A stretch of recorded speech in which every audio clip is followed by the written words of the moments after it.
"Sir, this booth is for regulars only." Lena's voice, flat and hostile, cut across the few scattered patrons of the faded diner. It wasn't loud, but in the silence of the neglected room, it carried the weight of a decade of bitterness. Elliot Lawson, polished and calm beneath his traveler's disguise, looked up from the chipped formica. He'd chosen this corner booth because it was where he'd signed the original loan papers. He just wanted a moment. "I'm just passing through," Elliot said softly, keeping his voice altered and low. "The counter is full. I'll just take a coffee." Lena didn't move, her face a mask of practiced exhaustion. "The counter is fine. Move along or leave."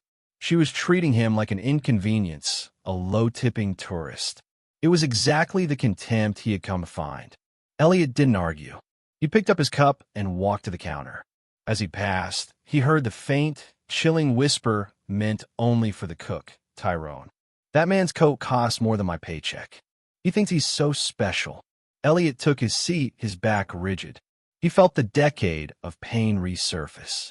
They hadn't changed at all. He finally lifted his head, focusing on Lena. He spoke one sentence, pitching his true, commanding CEO voice for just a moment, a barely audible tremor that cut through the background hum. "I know what you charge for those biscuits. Is that all you have to say to me?" Lena stopped wiping down the counter, her whole body freezing at the sudden, familiar authority in his voice. She didn't recognize his face, but the subtle, sharp knowledge of the owner, the true owner, resonated like a dropped cymbal. Elliot took a slow sip of his coffee. He knew the whisper of disrespect he'd just heard was about to turn into a shiver of fear. He just had to wait for the storm to hit. "Before we show you the crushing revenge he delivers, drop a comment with where you're watching from. You need to see this to learn the only type of revenge that actually works." Elliot Lawson, a 52-year-old black man with a quiet, polished presence, stepped through the worn glass door of the old diner. He was a long way from the sprawling, glass-walled offices of his Atlanta-based restaurant empire. Today, he was just a traveler passing through, wearing simple, quality clothes that spoke of money but not flash. 10 years had passed since he'd last been here, and the sight of the crooked "Eat" sign still punched the air right out of his chest. The aroma of burnt coffee and cheap bacon, a smell he knew better than his own cologne, hung heavy. The room was mostly empty. Only 3 people were scattered around the counter and the vinyl booths.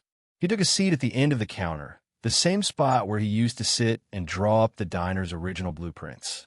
The formica was chipped now, the vinyl stools split and patched with gray tape. Everything felt neglected, heavy with the weight of lost potential.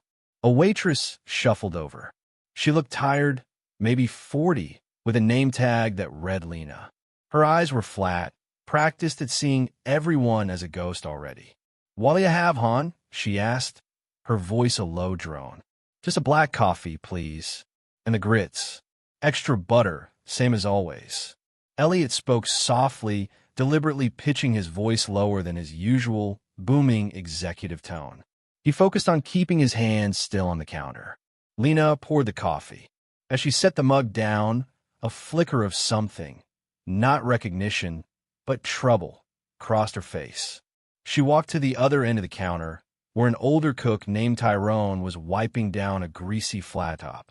Elliot could feel her looking back at him as she spoke to Tyrone, her voice barely a breath. "Tyrone," she whispered, leaning in close. "Did you hear that order? Black coffee, grits, extra butter." That voice, it sounds like Mr. Lawson. Elliot's perfectly still posture cracked. His heart, usually calm from years of high-stakes corporate control, slammed against his ribs. He felt the blood drain from his face, but he forced his expression to remain blank. He was ready for suspicion, but not for this specific, shocking recognition. Lena didn't remember him visually. She remembered the sound of an order from a decade ago. Tyrone turned, his eyes narrowed, staring hard at the quiet man in the traveler's clothes. He was hunting for a ghost he thought he had buried. Elliot forced a slow sip of the coffee, its bitterness masking the fear that was churning in his gut. To the staff, he was a stranger, but every piece of peeling paint and every worn groove in the floor was a memory of his former life. 10 years ago, this diner, then called Lawson's Lunch, was more than just a business. It was his second chance, his tribute to the small town Georgia where he'd grown up. He remembered the smell of fresh lumber and paint instead of grease. Elliot had been a self-made success already, leaving the corporate world early, and he poured every last dime of that success into this dream. He wasn't just the owner. He was the cook, the host, the guy who stayed up until 3 a.m. mopping floors. He hired every person in town who needed a break, single parents, people with checkered pasts, and those simply overlooked by everyone else. Elliot believed in the power of a shared meal and the dignity of a steady job. He saw a community that needed hope, and he saw himself as the one who could provide it. He hosted cooking classes for local kids and gave his staff profit-sharing bonuses before they even broke even. He was more than a boss. He was the town's biggest cheerleader, a local boy who made good and came back home. His greatest hire was Rick, a hard-working guy with 3 kids and a knack for managing the front of the house. Elliot took Rick under his wing, seeing him as a successor, someone who could carry the vision forward. The diner thrived. It became the heart of the community, packed every morning with people laughing and trading news. That success, that pride, felt absolute. But nothing gold ever lasts. It started subtly, a closed-door meeting here, a whispered argument there. The staff, who had once cheered Elliot, began looking at him differently, their expressions shifting from gratitude to resentment. They saw his polished shoes and his expensive watch, gifts from his corporate past, and forgot the years he'd spent scrubbing pots beside them. They started seeing him not as one of them, but as a rich outsider looking down. Soon, a persistent, poisonous rumor started spreading, one that was whispered with increasing volume throughout the small town. Elliot was secretly negotiating to sell the land to a big, out-of-state chain. It was a complete lie. The resentment grew quickly, an ugly weed choking out the gratitude that had once rooted the staff to Elliot's vision. They rationalized their jealousy with his wealth. Why should he get to come back and play owner? He doesn't need this money, we do. The manager, Rick, was the one who nurtured this bitterness. Rick, who had been given the keys to the kingdom and a management salary that dwarfed the others, felt he was entitled to more. He started holding court in the back alley during breaks, painting Elliot as a tyrant who was exploiting their labor to get richer. Rick's words were poison, twisting Elliot's generosity. The bonuses, the late nights, the constant push for high standards, into evidence of his corporate cruelty. Elliot, focused on expanding a second location, missed the slow turn of the tide. He saw loyalty where only obligation remained. He thought the occasional tension was just the stress of the job. One evening, Elliot stayed late to review the books. He had heard strange whispers, complaints about missing hours, inventory discrepancies that didn't quite add up, but he dismissed them. Rick, whom he trusted implicitly, was running the numbers. As Elliot walked past the back office, he heard voices. Rick was talking to Lena and another kitchen hand, their tones low and angry. "Look, he doesn't care about us," Rick hissed, his voice full of hate that shocked Elliot down to his bones. "He's just here to make himself feel good, playing the hero. He thinks he's so much better than us, always preaching about second chances. But me and you, we live here. We bleed here. He ain't one of us anyway." The last line hit Elliot like a physical blow. He ain't one of us.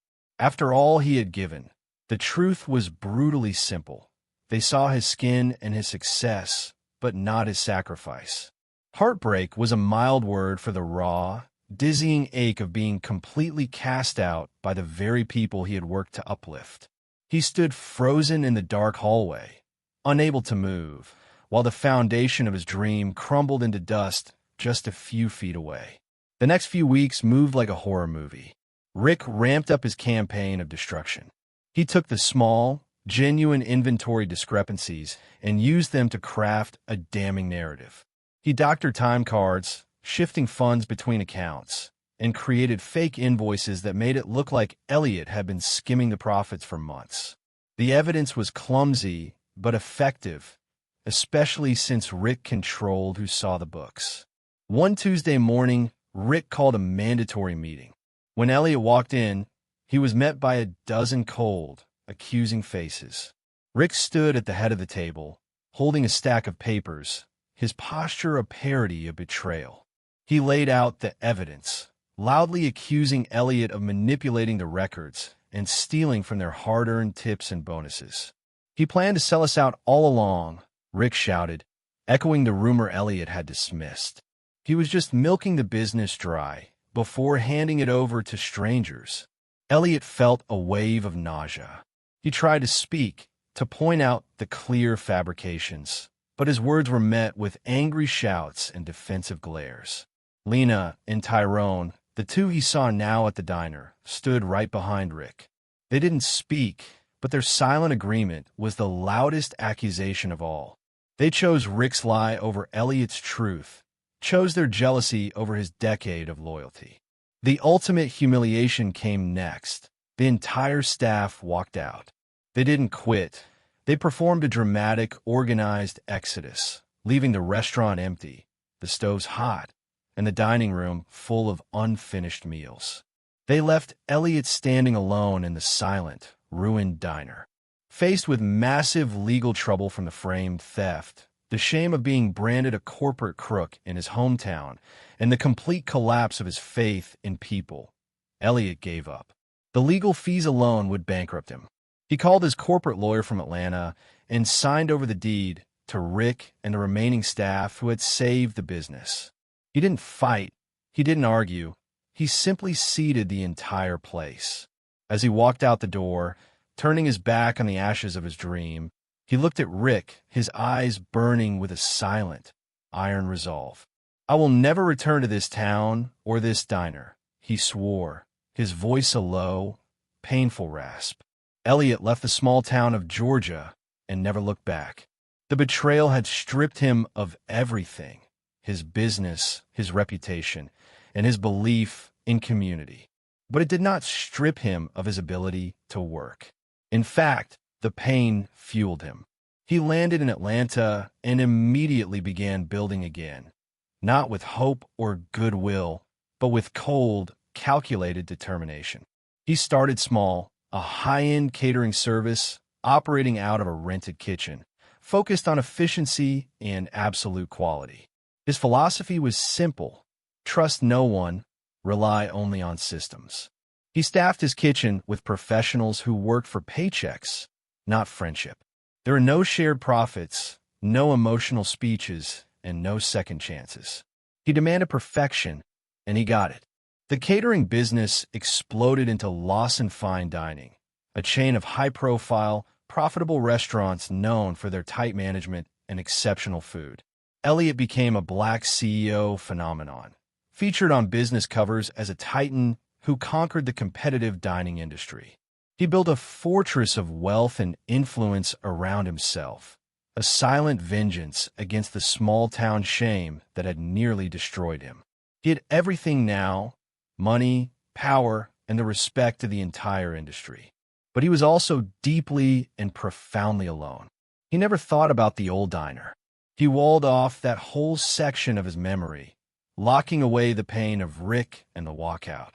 Then, one quiet Saturday morning, while scanning regional business reports in his penthouse office, an article caught his eye.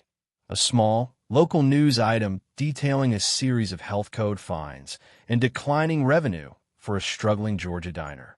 The name was unfamiliar, but the address was not. The diner was failing. A sudden, cold certainty washed over Elliot. The failure wasn't just a financial event. It was a character assessment.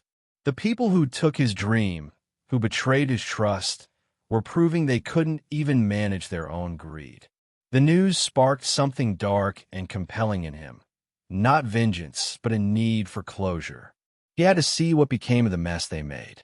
He had to know if they ever understood what they had done. He closed the newspaper, his mind already calculating the logistics.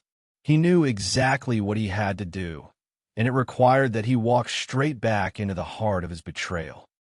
If you're loving this story so far, smash that like button and let us know with a fire emoji in the comments. Elliot Lawson had already walked away from the most painful betrayal of his life. But what if walking away was the easy part? What if the hardest thing, the only thing, was walking back in? Elliot sat in his luxurious apartment, the Atlanta skyline mocking the small-town Georgia paper in his hand. The article about the struggling diner was just a financial footnote, but to Elliot, it was a siren call. It wasn't about money. He could buy and sell that dilapidated building 100 times over. It was about seeing the consequences of their actions. Did they succeed? Did they regret it? Or were they just living proof that trust, once broken, rots everything it touches? His anger, which had been a quiet, cold fuel for his ambition, was now mixed with a heavy nostalgia. This was the place where he had dreamed his biggest dream, and they had turned it into a nightmare. He decided he needed to see the ghosts. He needed to audit the humanity of the people who had hurt him. He wouldn't go as Elliot Lawson, the CEO. That would only inspire fear and defensiveness. He needed to be invisible, a quiet observer. Elliot spent the next week meticulously crafting his disguise. He swapped his designer suits for slightly ill-fitting travel clothes, found a generic baseball cap, and bought cheap reading glasses that altered the line of his nose. He practiced relaxing his shoulders, taking the high-stakes tension out of his face. He even worked on changing his voice, deepening his timbre, removing the crisp, clean articulation he developed in the boardroom. He needed to look like a man who had seen some hard times, a quiet truck driver stopping for a meal. The long drive back was calculated and silent. He wasn't sure if he was looking for closure or confirmation of his decade-long bitterness. As the low, familiar Georgia hills appeared, so did the gnawing feeling of dread. He pulled his rental car into the gravel lot near the faded Lawson's Diner sign. The place looked worse than the article suggested. Dirty windows, overflowing trash, and a lonely feeling. He paused outside the door, his hand on the metal handle, adrenaline surging. You see what they did to his life, but what do you think they did to his diner? Comment below. Is he walking into a disaster or an even deeper betrayal? He pushed the door open and forced a calm step over the threshold. Walking into the past he promised he would never revisit. The first thing Elliot noticed, stepping back into the stale air of the diner, was that the energy was worse than before. Lena and Tyrone were still there, moving with the slow, defeated rhythm of people who hated their jobs. But then he saw her, standing by the coffee station, polishing silverware with fierce concentration, was a young woman. Her name tag read Alyssa, and she couldn't have been a day over 26. She had bright, earnest eyes that actually looked up and acknowledged him when he sat down at the counter. She was new. Elliot was certain of that. She moved with a quick, efficient grace that suggested she hadn't yet been crushed by the diner's gloomy atmosphere. Alyssa immediately walked over, a small, genuine smile on her face, a rare welcome sight. "Good morning, sir. Welcome in," she said. Her voice was friendly and warm, completely devoid of the cynical resignation he'd heard from Lena in Chapter 1. "You ordered the same thing, black coffee, grits, extra butter," this time remembering to use his rougher, disguised voice. Alyssa wrote it down diligently. He watched her work, noticing how she treated the few other customers with unexpected patience, even when one was unreasonably demanding about a burnt biscuit. She had a spirit he hadn't seen in this building since he owned it. Elliot began to relax for the first time since he walked in, genuinely curious about this young woman who seemed to be fighting the tide of the diner's failure. She reminded him, painfully, of the hopeful person he used to be. As she set down his coffee, she paused, tilting her head slightly. She wasn't recognizing the voice this time, but the stillness of the man watching everything. A small frown touched her brow. She studied his face, not suspiciously, but thoughtfully, as if searching a memory that wasn't hers. "Have we met before, sir?" she asked quietly, her kind eyes holding his. Elliot quickly shook his head, offering a low, gruff, "Just passing through, ma'am. Got a familiar face, I guess." He hid behind the steam of his coffee, unnerved by how close her genuine curiosity had brought her to the truth. She moved away, seeming satisfied, but her question had been heard. The familiar, stale air of suspicion began to build again. Lena shot a look over from the grill area where she was helping Tyrone. They didn't see the CEO. They saw a stranger who looked familiar. Tyrone kept glancing over, wiping the same spot on the counter, his brow furrowed with unease. They were picking up on a ghost, a pattern interrupt in their miserable routine. Elliot noticed the decor, or lack thereof. The walls were bare, the nice artwork he'd installed was gone. The only things left were cheap promotional posters and a large, broken photo frame tucked away on a dusty shelf behind the counter near the register. He waited for Alyssa to go in the back, then subtly leaned forward to get a better look. It was a faded, old picture of a group of smiling people gathered together, the original staff, taken on opening day. Elliot's younger, proud face was front and center, arm in arm with a smiling Rick. But someone had taken a sharp object, perhaps a key or a knife, and had vigorously scratched out Elliot's face entirely, leaving only jagged, ruined paper where a smile used to be. The blatant act of vandalism, done years after the fact, was a gut punch. It confirmed that the hate hadn't faded. It had been institutionalized. This wasn't just a failed business. It was a museum of their shame. As Elliot stared at the ruined image of himself, he felt a wave of icy fury. He realized this wasn't just about business. It was a deeper, more personal form of self-sabotage they had been living in. He suddenly heard Lena's voice, rough and low, floating over from the kitchen door. Lena was talking to Tyrone about the diner's desperate financial state. Unaware, Elliot could hear them clearly from his spot at the counter. "We're short on the utility payment again, Tyrone. Rick's been gone 3 days. God knows where." Lena sighed, rubbing her forehead. "This place is going under. Remember how clean the books were when Mr. Lawson ran things? We were fools." Tyrone grunted, scrubbing the grill aggressively. "Don't bring that up, Lena. We made our choice. But yeah, at least he was honest. Rick's nothing but a low-rent thief." Lena's voice softened with a heavy, raw regret. "We believed the worst story because it gave us an excuse to be jealous. We blamed the rich man instead of looking at our own greed. I feel sick thinking about the way we just walked out on him that day." The look on his face. Elliot felt a strange, bittersweet relief wash over him. A few of them, at least, knew the truth now, years too late. Their shame was their punishment. He listened intently, every word a small drop of vindication in a bitter cup. He was so engrossed, so focused on this confession he'd waited a decade to hear, that he didn't hear the subtle footsteps behind him. Alyssa had returned from the back, holding his plate of grits. She stopped dead when she saw his reflection in the steel coffee urn. He was leaning forward, his eyes closed in concentration, completely still, a statue of a man listening to secrets. She saw the intense, concentrated focus on his disguised face, and she knew he wasn't just a simple traveler. He was listening to more than just diner gossip. He was listening to the sound of guilt. He suddenly opened his eyes, and his gaze locked with her reflection in the urn.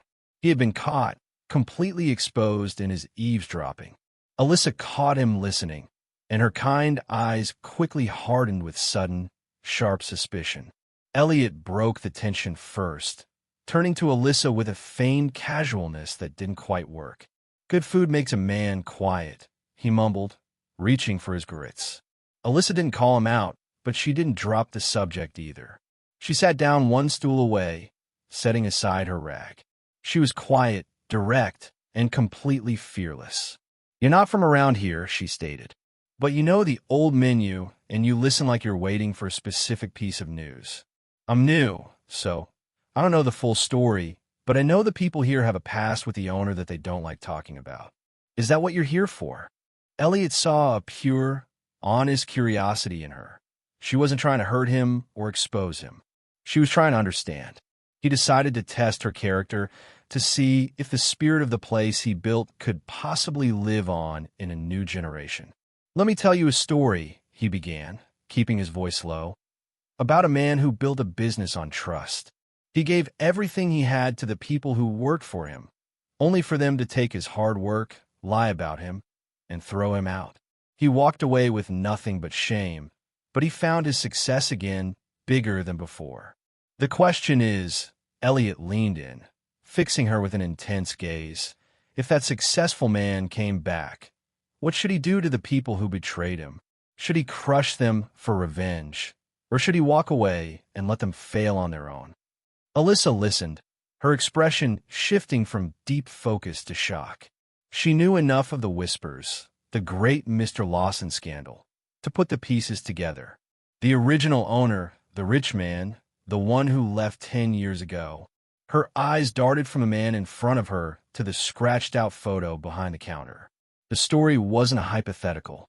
She realized the story matched the diner's scandal perfectly, and that the kind traveler sitting next to her might not be a stranger at all. Alyssa realized the story matched the diner's scandal perfectly, and that the kind traveler sitting next to her might not be a stranger at all. This wasn't just a story of betrayal. It was a living blueprint for the decay all around them. If you're still enjoying this story, share this video with someone that needs to watch this video. Elliot saw the moment of realization flash across Alyssa's eyes. A flicker of fear, but mostly confirmation. He had dropped the biggest hint he could, and she had caught it. He didn't deny her suspicion. He simply watched her, waiting to see what she would do with the truth.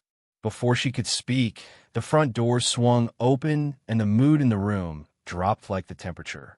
Rick walked in. He was heavier now, his face permanently etched with a cynical frustration that hadn't been there 10 years ago. He wore a greasy, stained apron and carried the unmistakable air of someone who inherited a throne but couldn't manage the kingdom.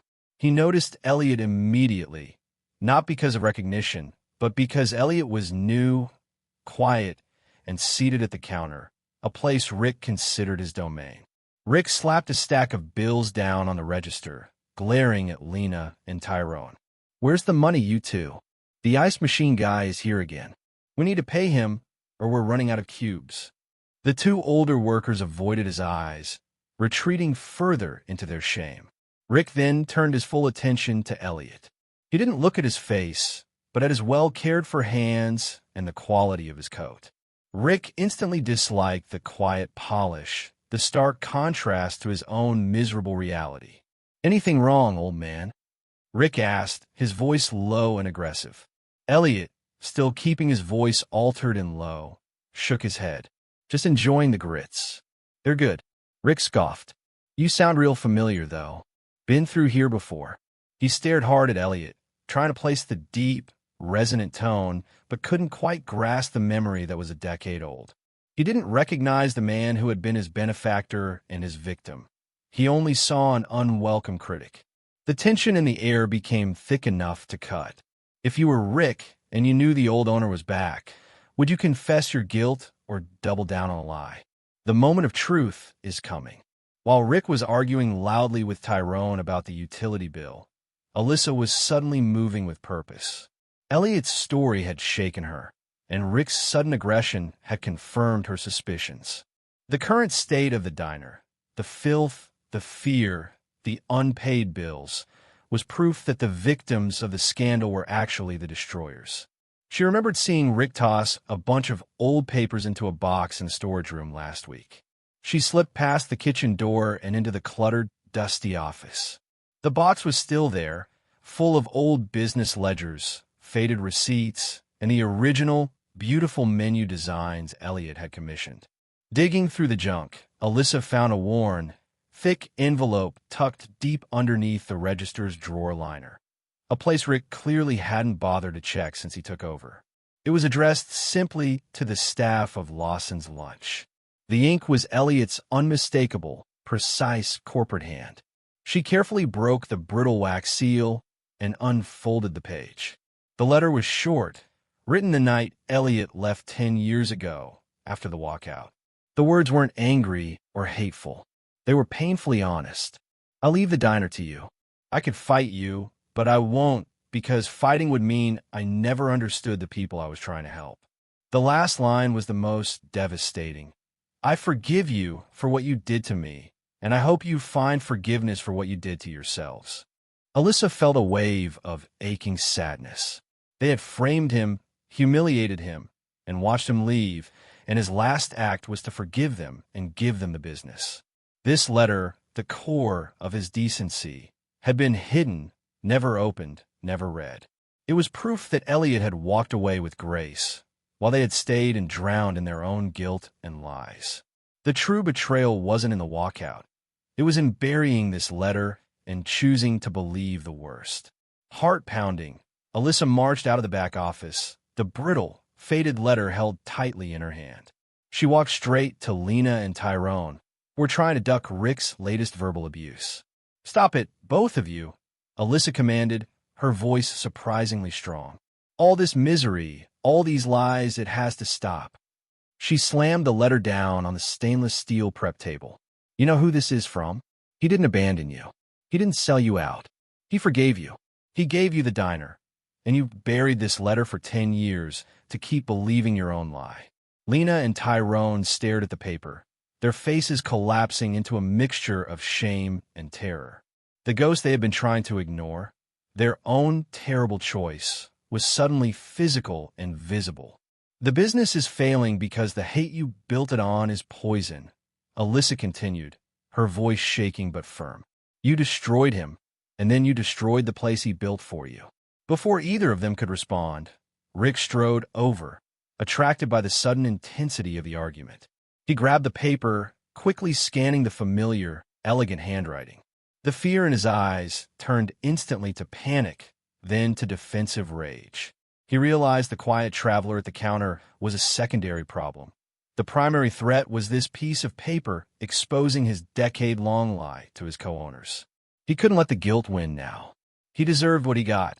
Rick spat, his voice loud and vicious, and he slapped the forgiveness letter off the counter, letting it flutter uselessly to the greasy tile floor. The sound of the paper hitting the floor cut through the stale air. The entire diner, the few customers, the silent cook, the terrified waitress, and the raging manager, froze. Elliot Lawson, the quiet traveler, had watched the entire confrontation. He had witnessed the pain, the shame, and finally, Rick's refusal to accept even the smallest crumb of grace. He had heard enough. His own pain had been confirmed. His theory of systems over people seemed validated. But now, the young woman, Alyssa, was being hurt by the fallout of his past. Elliot slowly pushed his half-eaten plate of grits away. He stood up, turning fully toward Rick. He dropped the rough, disguised voice he'd been using, letting his true, commanding CEO voice fill the silent room. A voice that was used to directing hundreds of people, not arguing over a spilled cup of coffee. "The first thing I taught you, Rick," Elliot said, his voice quiet but carrying the force of a thunderclap, "was that the customer is always right. The second was that your word is your bond. You broke both, and you broke something far more important." Elliot reached down, picked up the discarded, crumpled letter of forgiveness, and held it out, his hand steady. "I didn't deserve hate," he finished, his voice raw with a decade of buried emotion. "I gave you all a chance." The shock was absolute. Lena and Tyrone stared at the quiet traveler, his posture suddenly radiating the authority they remembered. He had known the menu. He had listened to their confessions, and now he spoke with the very sound and presence of their deepest fear. Alyssa gasped, stepping back, her hands flying to her mouth. The waitress, who had just set down a tray of drinks for a customer, froze mid-step, her eyes wide as saucers. The tray tilted, the glasses sliding off in a slow, horrible cascade. The waitress dropped her tray, the sound of shattering glass filling the silence as she whispered, her voice choked with disbelief. "That voice, it's Mr. Lawson." The shattered glass was the only sound in the diner. Every pair of eyes, the staff, the customers, and Rick, was fixed on Elliot. He had held onto his disguise for weeks of preparation and days of surveillance. But now, in the face of Rick's defiant, unrepentant cruelty, it was over. The game had ended with the sound of his own true voice. Elliot reached up slowly, pulling the cheap, plastic reading glasses from his face. He set them gently on the counter. Then, he took off the generic baseball cap, running a hand over his close-cropped, distinguished hair. The transformation was startling. The quiet traveler dissolved, replaced by the man of power. Elliot Lawson, CEO. His eyes, usually cool and calculating, now burned with the quiet, justified fire of 10 years of righteous anger. Gasps filled the room. The staff saw the face they had scratched out in the photo, the name on the old business sign, and the voice of the man they had betrayed. Lena and Tyrone looked utterly ruined, their shame exposed and confirmed. Rick was the most devastated. The blood drained from his face as he realized the truth. This wasn't just the man he defrauded. This was the man he had boasted about betraying, the man he had stolen from, who was now standing, polished and powerful, in the ruins of the mess Rick had created. Rick knew instantly that the consequences were enormous. He looked at the wreckage of the diner, the scattered employees, and the furious face of the one man he thought he'd never see again. His breath hitched.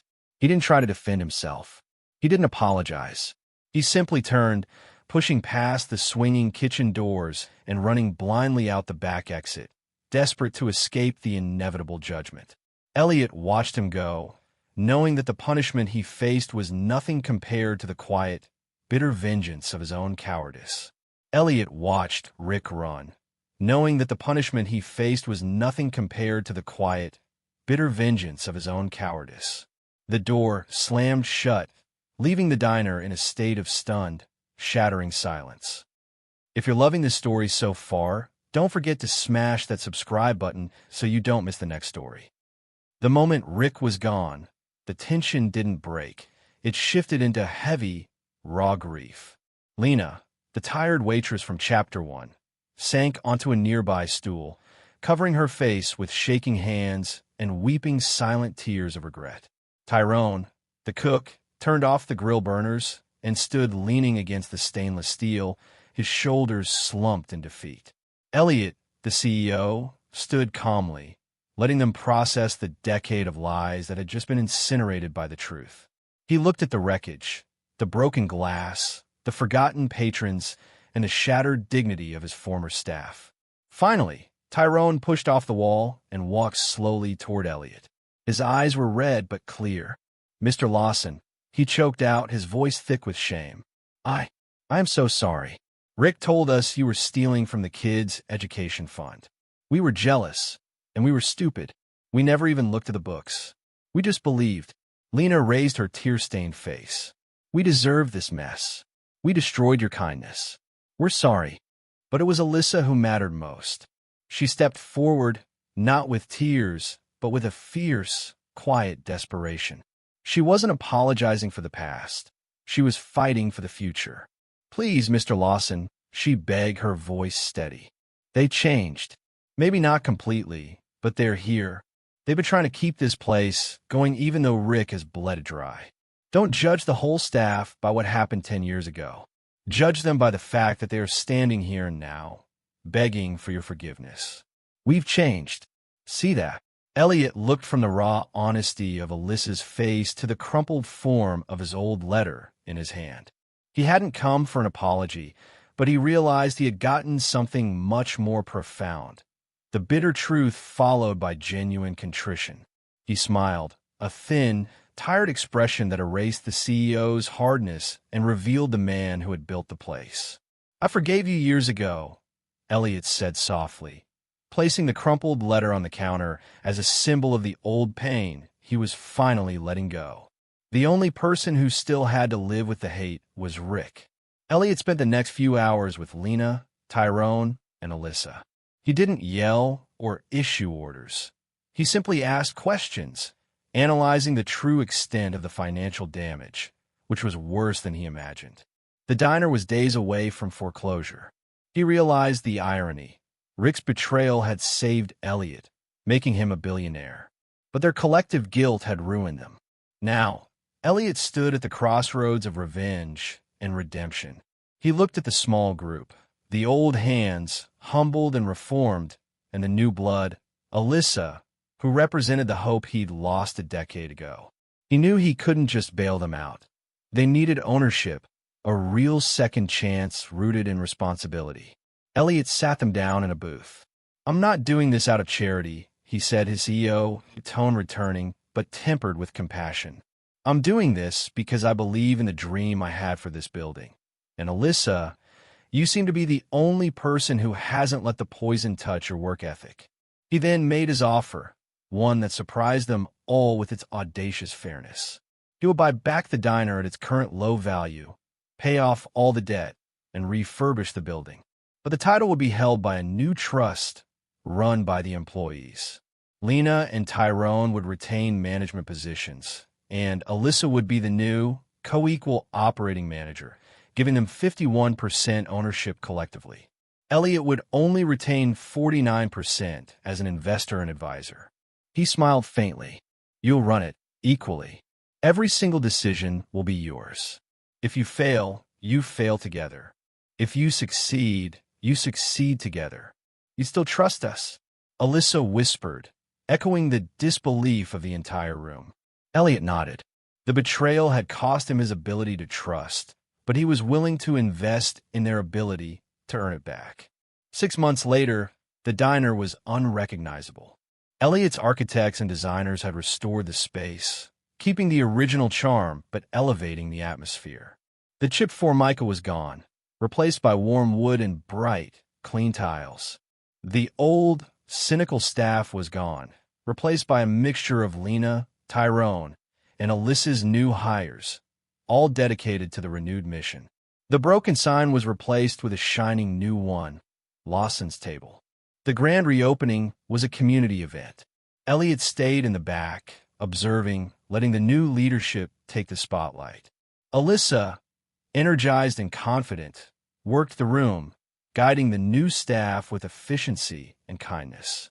Lena managed the kitchen orders with a focused calm, and Tyrone, the old cook, beamed proudly from behind the flat top. They were a team, truly equal partners this time, bound not by fear or guilt, but by shared responsibility. The line stretched down the street, filled with curious locals eager to see the restored heart of their town. It was a success Elliot hadn't felt in his Atlanta empire. This was real, local, earned pride. As the morning rush peaked, a large white van pulled up outside, and a crew wearing matching polo shirts and carrying massive cameras poured out. It was a news crew from a major regional station, called in by an anonymous tip. They weren't there for the grits. They were there for the story of the prodigal CEO and the stunning act of grace. The cameraman set up quickly, ready to interview the managers. Just as the new team gathered for their moment of triumph, the TV crew arrived to interview the mysterious CEO who forgave his betrayers. Elliot reluctantly stepped into the light, letting Alyssa stand slightly in front of him, a deliberate visual cue about who was truly running the show. The reporter, a sharp-featured woman with an aggressive microphone, went straight for the controversy. "Mr. Lawson, you are a prominent billionaire. Why would you return to the site of your greatest public humiliation, invest millions, and then hand over majority ownership to the very people who betrayed you? Isn't this just a massive marketing stunt?" Elliot looked directly into the camera, his voice calm, clear, and utterly sincere. He spoke not as a businessman, but as a man who had faced the true cost of hate. "It's not a stunt, and it's not about the money," Elliot explained. "For 10 years, my success was fueled by a cold kind of ambition, a desire to prove them wrong. But success built on anger is empty. I came back here because their failure was a mirror of my own pain." He gestured to Alyssa and the bustling diner behind them. "My greatest mistake wasn't trusting them. It was walking away and letting that bitterness harden my own heart. The only thing that breaks that cycle is genuine grace. They needed a second chance at dignity, and I needed a second chance at humanity." Alyssa stood proudly beside him, her hand resting on the counter, embodying the future he was talking about. He paused for a dramatic, heartfelt moment that was sure to become the highlight reel. The camera zoomed in, catching the genuine peace in his eyes. Sometimes, the only revenge worth taking is grace. The reporter was stunned into silence. Months turned into a year. Lawson's table thrived. Alyssa, Lena, and Tyrone ran the place with a quiet intensity, driven by the shared mission and the constant awareness of the chance they had been given. They never forgot the past, but they refused to be defined by it. Elliot, who rarely visited, came in one quiet Tuesday morning.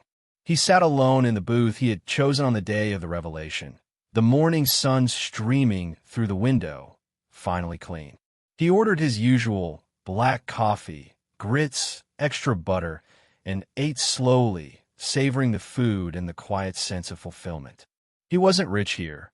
He was just an owner, a quiet success story, a founder who had finally found peace. The diner was busy, humming with happy, familiar chatter. He saw a new trainee, a young man who looked slightly nervous, being shown the ropes by a smiling Alyssa. The trainee pointed discreetly to Elliot and leaned in close to Alyssa, asking a quiet question. Alyssa smiled, looking directly at Elliot, her eyes full of gratitude and respect. He heard the final, gentle whisper, a positive mirror of the opening, the sound of a story being correctly passed down to the next generation. That's Mr. Lawson, and he came back just to save us. The circle was complete. The story of betrayal had been replaced by the legend of forgiveness. Never let hate harden your heart. Forgive, even when they don't deserve it. You never know when the grace you give away will be the thing that saves you, too. If you want more emotional stories about second chances and high-stakes drama, subscribe now. You won't be caught off guard by the next shocking truth.